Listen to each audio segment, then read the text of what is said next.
Assalamualaikum warahmatullahi wabarakatuh.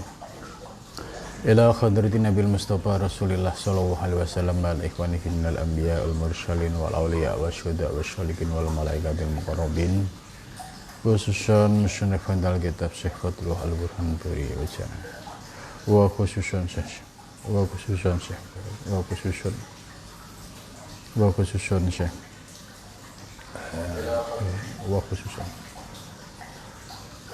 Allahumma al-Fatihah. A'udzu billahi minasyaitonir rajim. Bismillahirrahmanirrahim.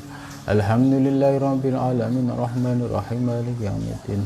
Iyyaka na'budu wa iyyaka nasta'in ihdinas siratal mustaqim.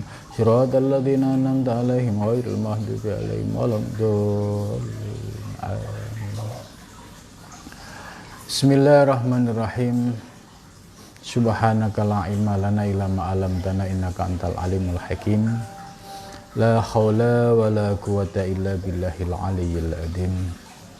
Rabbi shrah li sadri wa yassir li amri wa hlul 'uqdatam min lisani yafqahu qawli. Amin ya rabbal alamin. Qala musannif rahimakumullah wa nafa'na bihi wa bi ulumihi fid darin. Amin ya rabbal alamin. Kajian kitab At-Tuhfah Al-Mursalah karya Syekh Fathullah Al-Burhan Buri sudah membahas tentang al-qurbu kurbani. Jadi ini istilah-istilah yang spesifik dalam kitab Tuhfah Al-Mursalah ya. Sebelumnya sudah membahas tentang soal tingkatan alam ya. Syekh Fathullah Al-Burhan Buri menjelaskan bahwa alam itu ada 3 tingkatan. Yang pertama disebut ta'ayun awal ya, kemudian ta'ayun sani, kemudian a'yan sabitan ya, terus sebenarnya yang keempat itu a'yan khorijian gitu ya. Ini sudah dibahas pada pengajian sebelumnya. Untuk malam ini kita membahas tentang wa innal qurba kurbani. Wa innal qurba, dan sesungguhnya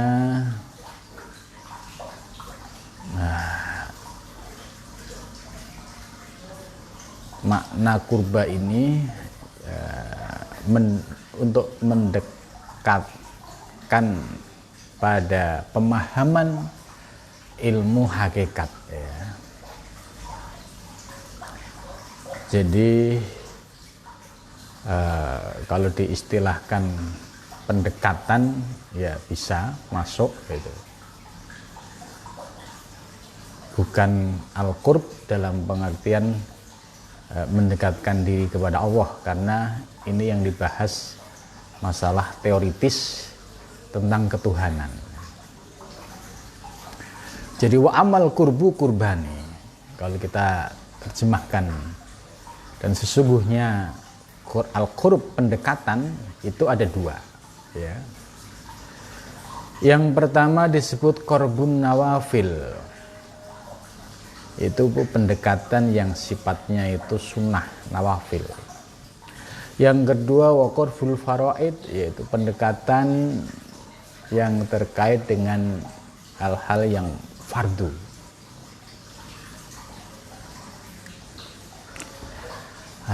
Apa yang dimaksud qurbul nawafil dan qurbul faraid? Wa amma qurbun nawafil, dan bermula pendekatan nawafil yaitu yang sunnah-sunnah. Tapi ini saya sampaikan pengertian al-qurbu di sini adalah pendekatan untuk memahami ajaran hakikat tentang hakikat wujud ya. Bukan pengertian al-qurbu sebagaimana dalam hadis qudsi, la yazalul abdu yataqarrabu ilayya bimisli adai maftaratu. Kalau yataqarrabu ini di sini menggunakan kata yataqarrub, punya makna mendekatkan diri gitu. Tapi di sini al-qurbu yang di dalam kitab At-Tuhfah, al-qurbu ini pendekatan untuk bisa memahami tentang hakikat wujud gitu. Maka istilahnya ada qurbul nawafil, ada qurbul faraid. Nah, apa yang disebut dengan qurbun nawafil? Bahwa bermula qurbun nawafil itu zawalu sifatil basyariyati, hilangnya sifat kemanusiaan gitu.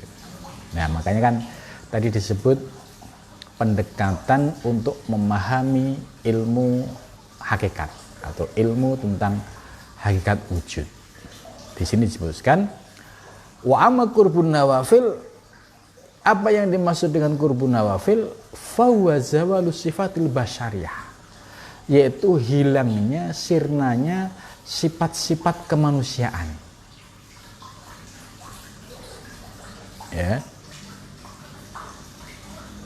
Wa dhuhuriyati sifatihi, dan nampak sifat-sifat Allah Ta'ala gitu. Jadi hilangnya sifat-sifat kemanusiaan kita dan dominasi atau duhur, ya, dominasi sifat-sifat ilahiyah dalam diri kita, ya, alaihi atasnya, bi ayyuhyiya wa yumita biidnihi, seperti ayyuhyiya, ya, hendak hidup, wa yumita, dan mati, siapa man biidnihi, dengan izin Allah. Wa yasma'a, ya, kalau ataf ke ayyuhyiya, ya, yasma'a, wa yasma'a, dan mendengar, wa yubsira, dan melihat, min jami'i jasadihi, dari semua jasadnya, la min nal udun, tidak dari udun,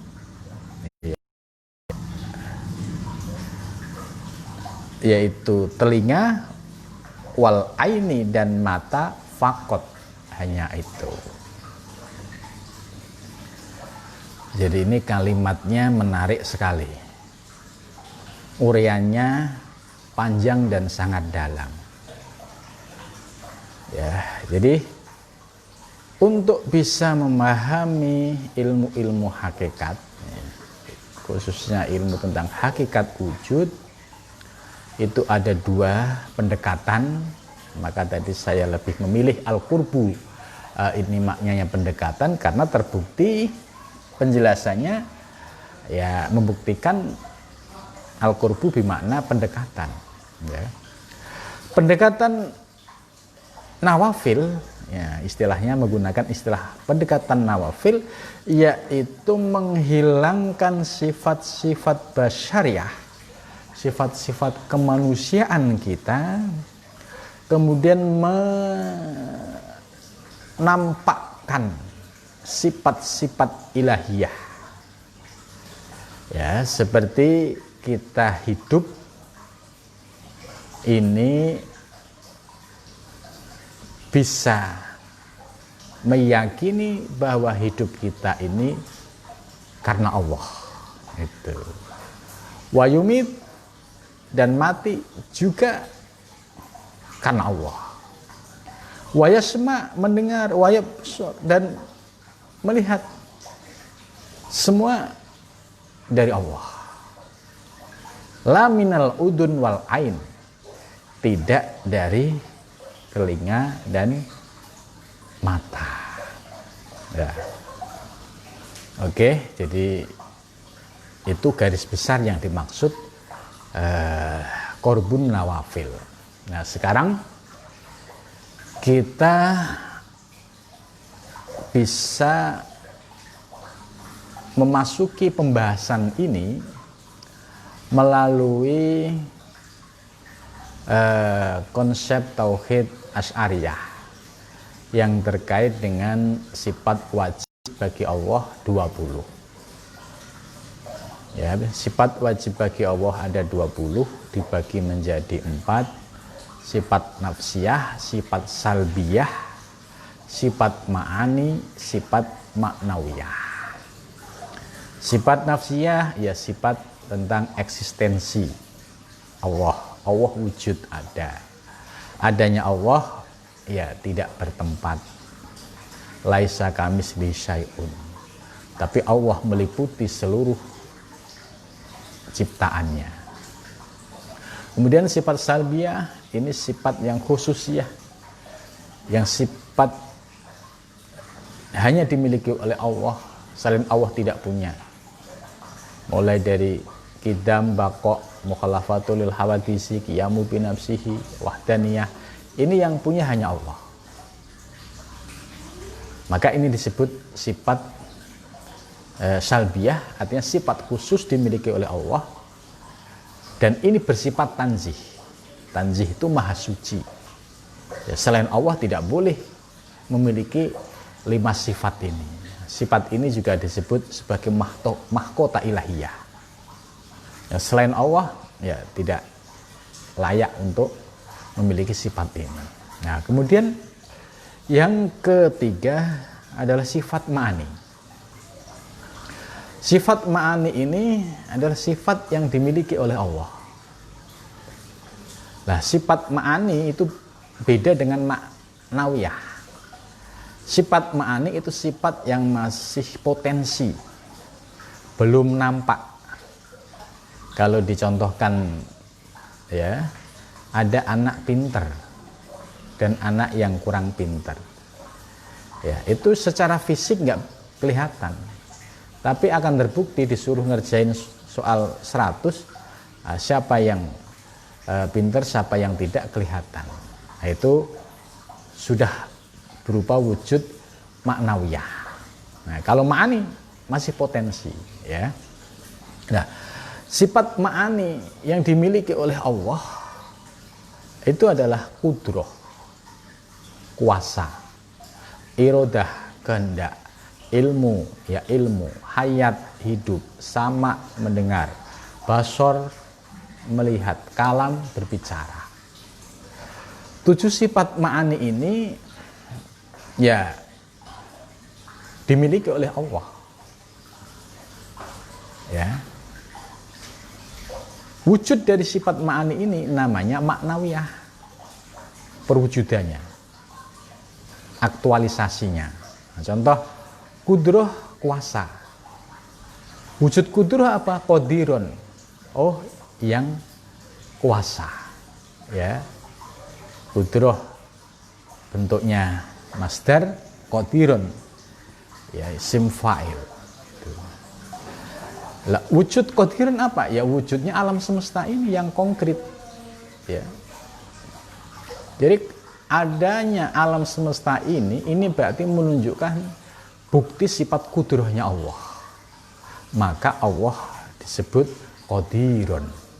Karena apa? Wujudnya sudah nyata. Irodah, Allah punya kehendak. Wujud kehendaknya apa? Ya wujud adanya alam semesta, dan di dalamnya Allah sudah berkehendak ya sesuai dengan kehendaknya. Ini disebut ya irodah menjadi muridan. Apa wujud muridan? Ya wujud matahari terbenam, terbit ya kan. Kemudian adanya dinamika kehidupan di alam semesta ini termasuk corona, ini semua menunjukkan sifat irodah Allah. Tanpa ada irodah Allah nggak mungkin terjadi di alam semesta ini. Itu berarti yang maha berkehendak ya Allah, itu muridan.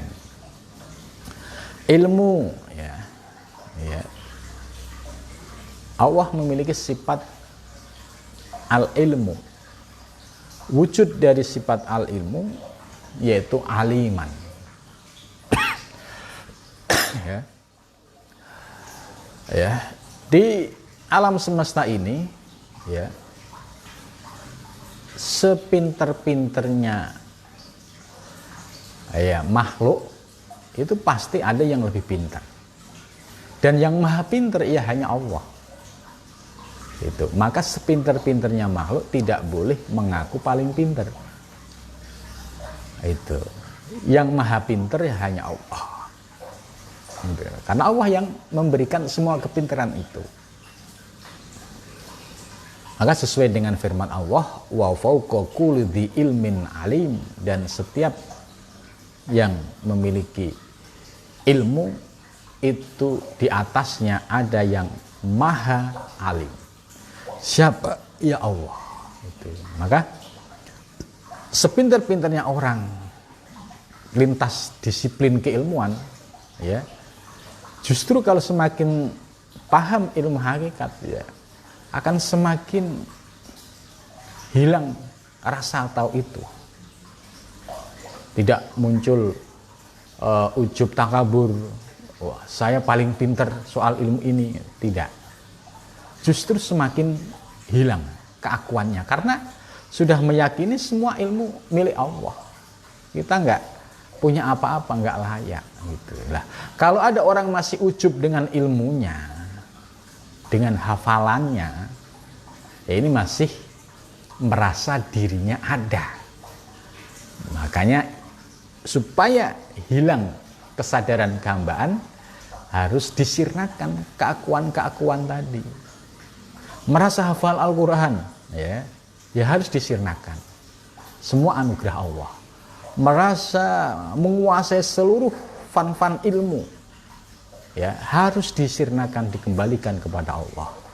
Sehingga kita benar-benar merasakan sebagai hamba yang la haula wala quwata illa billah. Ini yang dimaksud tadi, bahwa qorbun nawafil itu menghilangkan sifat-sifat kehambaan itu. Kalau kita masih merasa punya ilmu, terus akhirnya saya yang paling ahli dalam bidang ini, muncul kesombongan, keangkuhan, lah ini belum bisa mengamalkan qorbun nawafil karena masih muncul keakuan. Gitu. Maka melalui teori ini, ya, 7 sifat ma'ani ini, ketika kita paham bahwa hakikat yang memiliki ilmu adalah Allah, maka sirnalah pengakuan-pengakuan yang ada dalam diri kita, sehingga kita ya merasakan tidak punya ilmu, tidak punya apa-apa. La haula wala quwata illa billah. Ya, ini ilmu. Hayan, ya, hayan hidup. Buktinya kehidupan alam semesta itu disebut hayat. Ya. Semua yang hidup di alam semesta yang menghidupkan ya Allah. Baik tumbuh-tumbuhan, hewan, manusia, yang menghidupkan ya Allah. Itu Allah berkehendak untuk menghidupkan dan mematikan. Ya, sama mendengar, sami'an, ya, sama mendengar. Ini sifat Allah. Ya, kemudian sami'an, Allah maha mendengar. Apa buktinya Allah mendengar? Allah ya'lamu ma fis sudur, kan? Di Al-Quran dijelaskan Allah mengetahui apa yang ada di dalam dada, di dalam hatimu. Ini berarti Allah maha tahu. Gitu. Allah maha mendengar. Ya'lamu ma fis sudur. Gitu. Ya. Terus di ayat-ayat lain juga banyak, wa huwa alimum bidatis sudur, gitu. Allah maha tahu, ya, dengan orang-orang yang memiliki dada, gitu. Ya. Kemudian sama basor, melihat. Allah maha melihat. Ya, bukti nyata ketika kita punya kesadaran Allah meliputi alam semesta, maka akan muncul kesadaran dimanapun kita berada akan diawasi oleh Allah. Karena Allah maha melihat. Sekalipun di dalam kamar berdua, ya, itu Allah maha tahu. Jangan berdua, satu pun Allah tahu apa yang dilakukan oleh seorang. Itu. Ya, sama, basor, kalam, termasuk yang terakhir ya, kalam. Kalam itu ya firman wujud kalamullah adalah Al-Quran yang diturunkan kepada Nabi besar Muhammad SAW. Itu sebagai wujud dari kalamullah. Nah, kita sebagai hamba ini pendekatan ke dalam diri kita ya.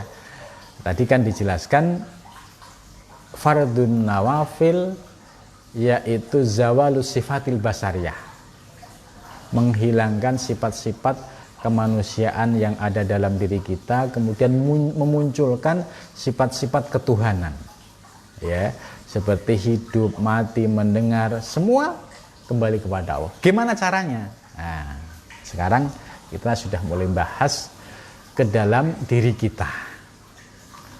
Wujud diri kita ini sebagai alam songgir ya, alam songgir atau mikrokosmos.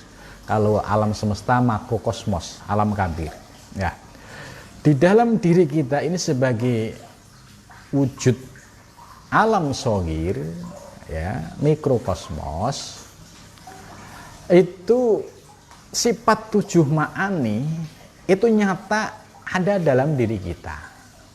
Sebab apa? Sebab kita ini bisa hidup ya semua atas anugerah Allah.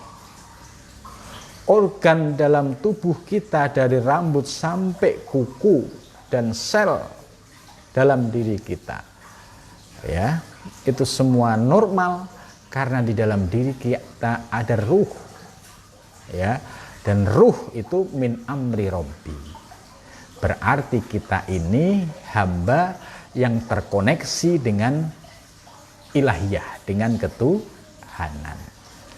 Maka ketika di dalam diri kita itu ada ruh ya, min amri robbi tadi, muncullah sifat hayat, hidup di dalam diri kita. Wujud sifat hayat, seluruh organ yang ada di dalam diri kita semua bisa bergerak sesuai dengan fungsinya masing-masing. Mata bisa melihat, telinga bisa mendengar, tangan bisa bergerak, kaki bisa berjalan. Karena apa? Ada hayat. Hayat ini hidup karena ada ruh. Ruh min amri robbi. Berarti ruh masuk dalam diri kita sehingga seluruh organ dalam diri kita itu menjadi normal. Pendengaran bisa mendengar, penglihatan bisa melihat, mulut bisa berbicara, akal kita bisa menerima ilmu. Nah, itu kan semua ada, kudrot, irodat, ilmu, hayat, sama, basor, kalam, itu semua sudah ada. Karena apa? Itu ada karena kita ini ciptaan Allah. Karena di dalam diri kita itu ada ruh kita ini terkoneksi dengan ilahiyah, dengan ketuhanan. Maka 7 sifat ma'ani yang ada di dalam diri kita ini harus dikembalikan kepada pemiliknya, yaitu Allah Subhanahu wa ta'ala. Bagaimana cara mengembalikan 7 sifat ma'ani? Contoh, kita hidup, ini jangan sampai kita merasa hidup dengan segala prestasi kita ya. Kita hidup ini ya semata-mata anugerah Allah. Karena ada ruh, maka kita bisa menjadi hidup.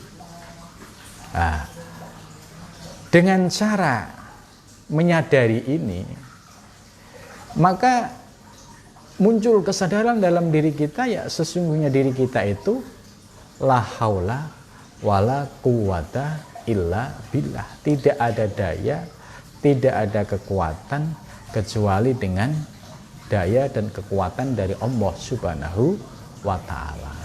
Mata bisa melihat juga dengan kekuatan Allah. Telinga bisa mendengar juga dengan kekuatan Allah.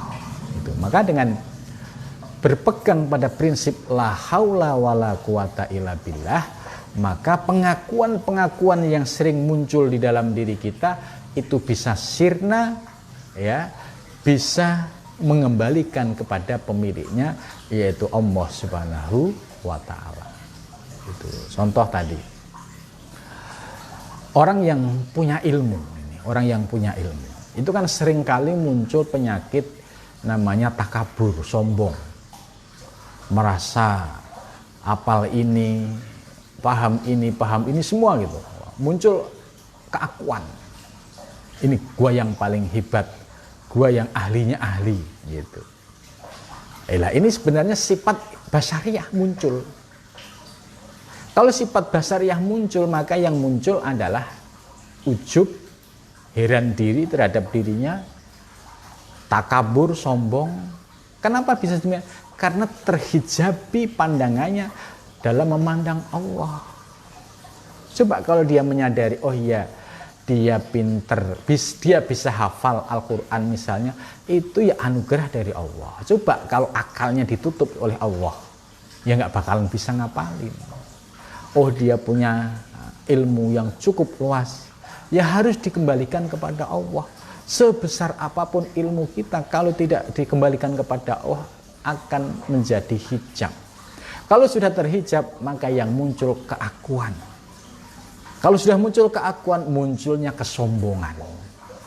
Muncul kesombongan, akhirnya merendahkan yang lain. Ini dampak dari orang yang tidak memahami hakikat diri. Itu. Coba kalau kita memahami hakikat diri, oh iya ya, semua ilmu adalah milik Allah. Maka kita sering menggunakan ayat Al-Quran, subhanaka la ilma lana, maha suci engkau ya Allah, la ilma, tidak ada ilmu lana bagiku, illa ma alam tanah, kecuali apa yang telah engkau berikan kepadaku ya Allah. Jadi ini kalimat untuk menetralkan keakuan-keakuan yang di dalam diri kita, supaya tidak muncul ujub, takabur. Itu sering kali. Ini godaannya orang yang punya ilmu, siapapun itu. Maka kalau dia sudah tersentuh dengan ilmu hakikat, memahami hakikat diri, oh iya ya, ternyata ilmu yang saya miliki semua milik Allah Subhanahu wa ta'ala. Maka wa fauqa kulli dzi ilmin alim, dan setiap orang yang berilmu ada yang paling alim lagi. Ini ayat ini supaya itu tadi, meruntuhkan keakuan dan keegoan di dalam diri orang yang berilmu. Itu.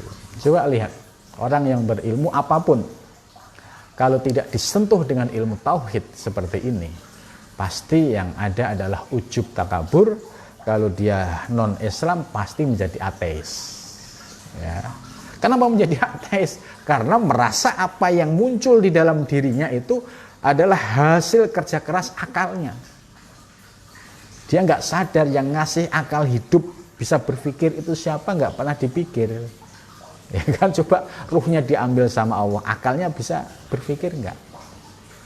Gitu. Makanya kalau orang yang tertutup imannya, ya dia akan menjadi ateis. Tapi kalau orang dia muslim, berilmu tapi tidak kenal ilmu hakikat, ilmu tauhid, seringkali muncul yaitu tadi ujub, takabur. Nah, ini sering muncul. Nah, ini harus diruntuhkan, dihilangkan sifat-sifat basyariah ini. Itu, ya. Jadi ketika muncul ditahan, dihilangkan. Yang pinter bukan saya, hakikatnya Allah. Yang pinter bukan saya hanya ketitipan ilmu. Nah, ini bahasanya sudah mulai pakai bahasa adab. Bukan karena ini karena saya, gitu kan. Apalagi saya ini ahlinya ahli, gitu ya. Saya ini, ya, ini kalau sayanya terlalu gede ini artinya terhijab dari sisi akidahnya. Maka orang yang semacam itu sulit untuk bisa menemukan hakikat diri. Nah, maka kembali kepada teori Qurbun Nawafil, bahwa pendekatan nawafil ini supaya kita bisa memahami hakikat diri, yaitu dengan cara menghilangkan sifat-sifat basyariah, kemudian menampakkan sifat-sifat ilahiyah, sifat-sifat Allah Subhanahu wa Ta'ala. Ya, mulai dari yang kecil tadi, ilmu itu yang paling suka membuat orang suka ujub takabur itu di ilmu itu. Maka kalau sudah paham ini, oh ya, subhanaka la ilma lana, tidak ada ilmu lana bagi kami illa ma alam tanah, kecuali apa yang telah engkau. Ini sebagai ayat yang untuk dijadikan sebagai pondasi supaya tidak muncul pengakuan-pengakuan keilmuan kembali ke dalam diri. Gitu. Ini. Nah, kemudian kita bisa mendengar, contoh. Yang bisa mendengar itu bukan telinga kita, tapi kita karena ada ruh, ya, telinga ini baru berfungsi. Buktinya kalau ruhnya orang sudah diambil, sudah meninggal, telinganya diteriakin, ya, dipanggil-panggil, buktinya dia tidak pernah mendengar. Kenapa? Karena sumber ruhnya telah diambil, maka telinga tidak berfungsi. Maka kalau kita bisa mendengar, ya sesungguhnya itu anugerah dari Allah, ya, difasilitasi oleh telinga, kemudian ada ruh, kemudian kita bisa mendengar. Gitu. Melihat juga sama.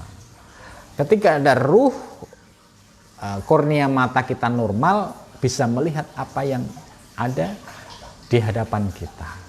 Nah, hakikatnya mata ini bisa melihat, ya hakikatnya Allah yang memberi penglihatan. Lah kok bisa? Lah buktinya kalau ruhnya diambil, kornea mata ini sudah tidak berfungsi. Berarti siapa yang memberikan bisa melihat? Ya Allah. Gitu. Mendengar juga sama. Ruh kalau diambil, telinga ini nggak berfungsi. Maka ketika kita mendengar, ya karena kita diberikan pendengaran oleh Allah. Siapa yang memberi pendengaran? Ya Allah.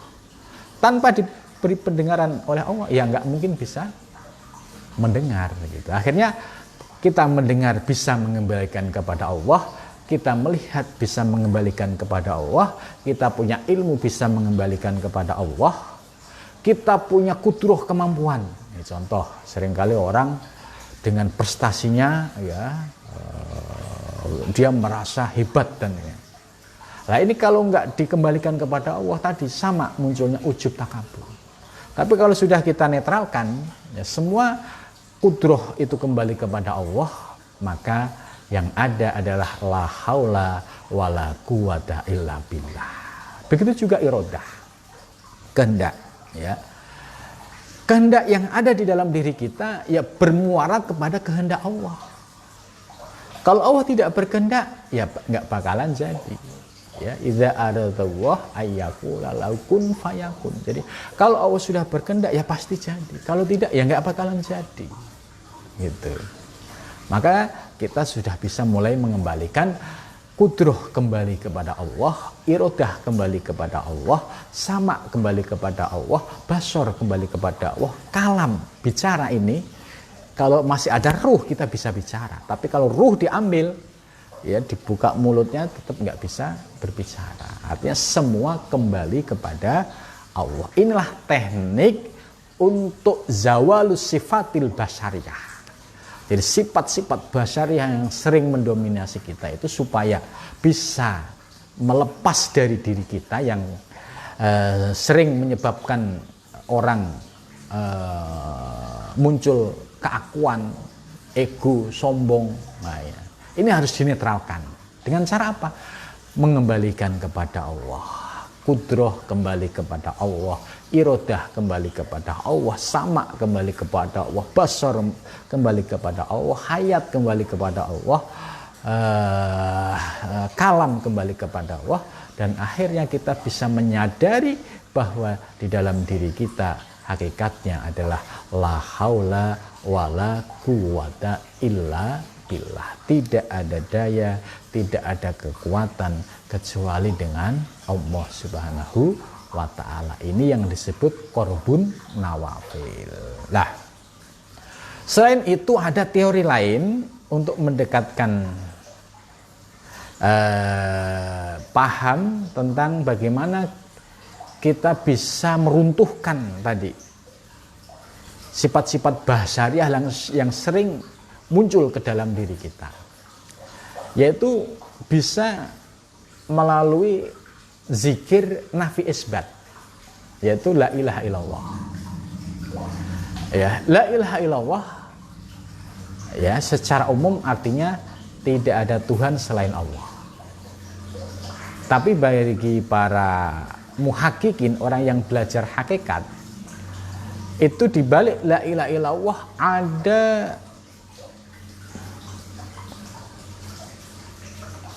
anugerah atau ada makna-makna yang tersembunyi, ya. Maka kalau kita bisa menggali makna-makna yang tersembunyi dari dibalik kalimat la ilaha illallah, kita bisa menemukan hakikat. Ya, contoh tadi kaitannya 7 sifat ma'ani dengan zikir la ilaha illallah sebagai rahasia dibalik kalimat la ilaha illallah. 7 sifat ma'ani tadi yang sering kali muncul ke dalam diri kita, ya. Ketika kita praktek zikir, ya, la ilaha illallah, itu kan, itu makna-makna 7 sifat ma'ani itu bisa dimasukkan. La qudrata illallah, artinya tidak ada kudrah kecuali Allah. Tidak ada iradah kecuali Allah. La iradata illallah, la sam'a illallah, la basara illallah, la kalama illallah, la hayata illallah. Jadi akhirnya semua kembali kepada Allah. Ini bagi ahli thariqah yang biasa mengamalkan nafi isbat, nah, itu salah satu zikir nafi isbat itu juga berfungsi untuk meruntuhkan keakuan-keakuan yang ada di dalam diri kita. Sehingga dengan memahami la ilaha illallah, oh la qudrata illallah, la iradata illallah, la sam'a illallah, la basyara illallah, la kalam illallah, ya hakikatnya la haula wala quwata illa billah. Itu teknik-teknik bagaimana meruntuhkan keakuan-keakuan sifat kehambaan kita. Ya, maka dalam penjelasan qorbun nawafil ini, bahwa zawalu sifatil basyariyah, yaitu menghilangkan sifat-sifat basyariyah, itulah tadi teknik dan caranya. Ya, saya kira ini gamblang itu. Nah, dengan sifat-sifat kehambaan yang ada dalam diri kita ini kita tundukkan, kita hilangkan, maka yang muncul, ya, yang dominan adalah sifat-sifat ilahiyah. Nah, hilang sirna keakuan, merasa berilmu, merasa kuasa, merasa berkehendak, semua sirna. Ya. Nah, itu. Nah, maka puncak dari kalimat la ilaha illallah itu, ya, bagi para pengkaji hakikat adalah bermuara kepada la maujuda illallah. Ini akhir daripada puncak dari zikir nafi isbat. Itu. Maka ya ahli thariqah ketika zikir nafi isbat itu harus tahu rahasia ini. Supaya apa? Supaya ketika kita zikir nafi isbat tahu arahnya. Apa sih yang menjadi target dari nafi isbat? Yaitu tadi pengakuan-pengakuan yang sering muncul di dalam diri kita itu supaya diruntuhkan. Ya, diruntuhkan, yang ada hanya ada kekuatan dari Allah Subhanahu wa ta'ala. Maka dengan demikian, ya, orang yang sudah paham teori ini, ya, dia akan menyatakan hidupku, matiku, ya semua milik Allah. Ya, inna sholati wa nusuki wa mahyaya wa mamati lillah. Itu enak, plong di hati, karena sudah memahami makna hakikatnya. Gitu. Ya, dia juga sama ketika mendengar, melihat, berbicara, semua bisa mengembalikan kepada Allah. Karena ya hakikatnya dari Allah. Kita hamba ini ya benar-benar ibarat wayang gitu loh. Wayang yang tidak bisa apa-apa, semua atas kehendak Allah. Gitu. Ini yang disebut qorbun nawafil ya. Nah, jadi yang bisa mendengar dan melihat itu di sini kan lamin udunil wal aini faqat. Jadi yang bisa mendengar melihat itu bukan karena udun telinga, bukan karena ain kornea mata itu, tapi ada ruh yang menyebabkan kita bisa melihat, yang menyebabkan kita bisa mendengar, yang menyebabkan kita bisa berbicara. Akhirnya terkoneksi, oh iya, langsung ingat kepada Allah. Itu. Wakada dan demikian yasma'u mendengar al-masmu'at, mendengar semua yang apa didengar. Itu bisa mengembalikan kepada Allah. Ini sekarang kita mendengarkan gemericiknya air. Ini yasma'ul masmu'at. Nah, kalau kita sudah paham ilmu hakikat, enak cara mengembalikan kepada Allah. Ya, aduh enaknya suara ini ya bisa punya efek menenteramkan hati gitu ya. Ada gemericik air gitu ya. Kemudian rasa menikmati suara yang didengar itu bisa mengembalikan kepada Allah Subhanahu wa Ta'ala. Akhirnya terucap kalimat subhanallah. Gitu. Jadi yang mendengar itu adalah hakikatnya Allah yang memberikan pendengaran.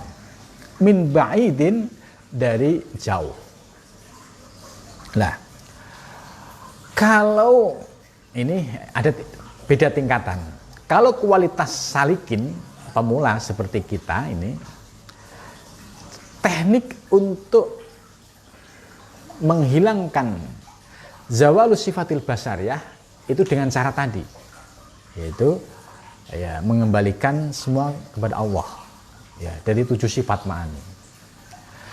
Kalau kita sudah istiqomah, seorang salik yang sudah istiqomah, kemudian ya tertib syariatnya, hakikatnya, kemudian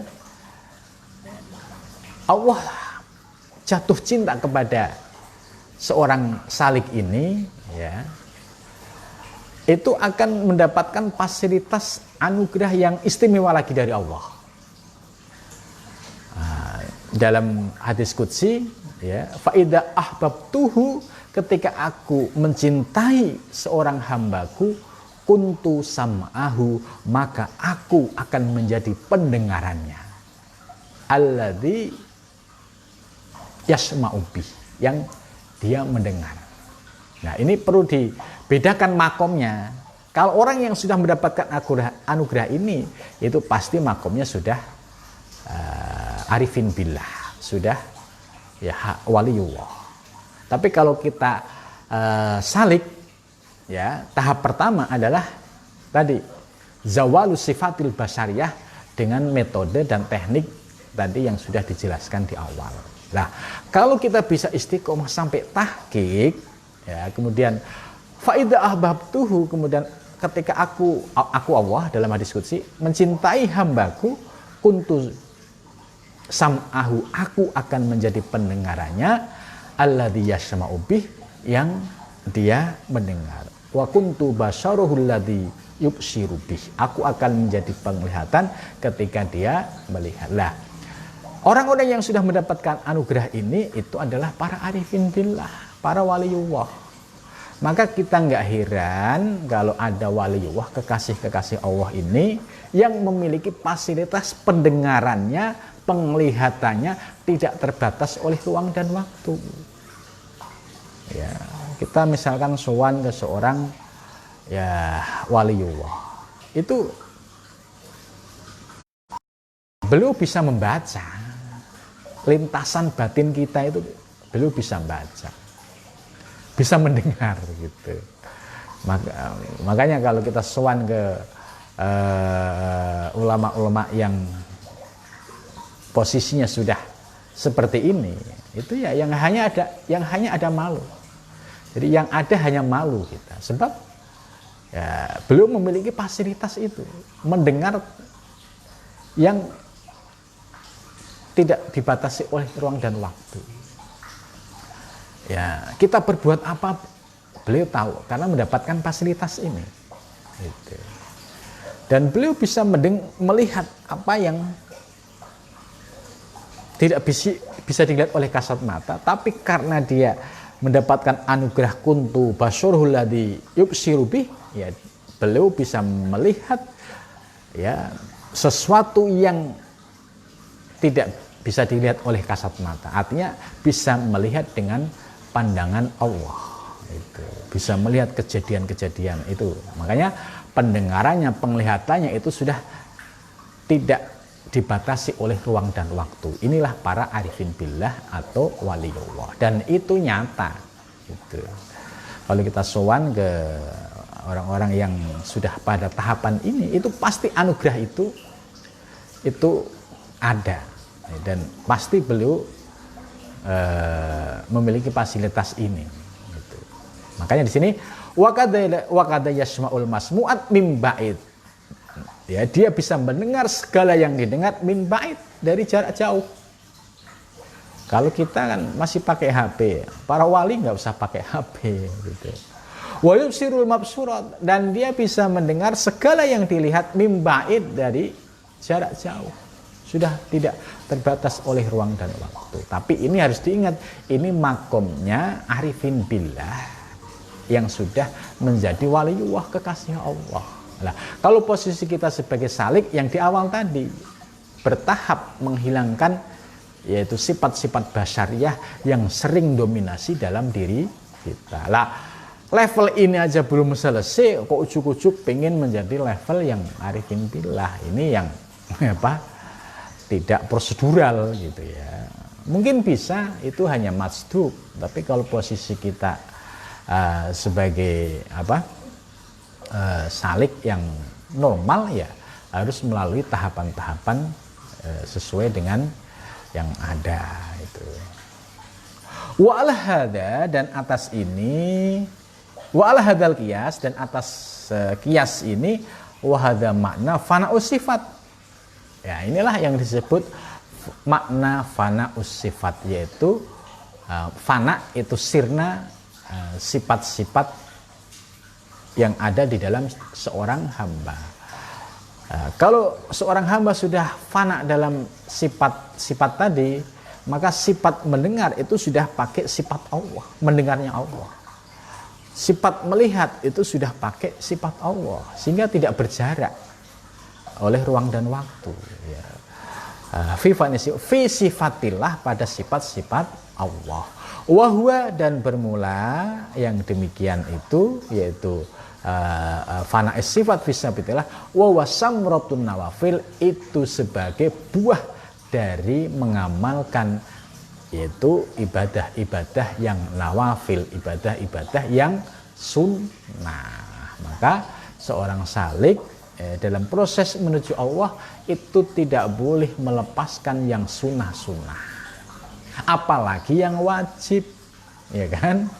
Nah, jangan sampai kebalik, ini ngaku seorang salik yang wajib ditinggal, apalagi yang sunnah. Pasti bisa dilihat proses perjalanannya, pasti bulet.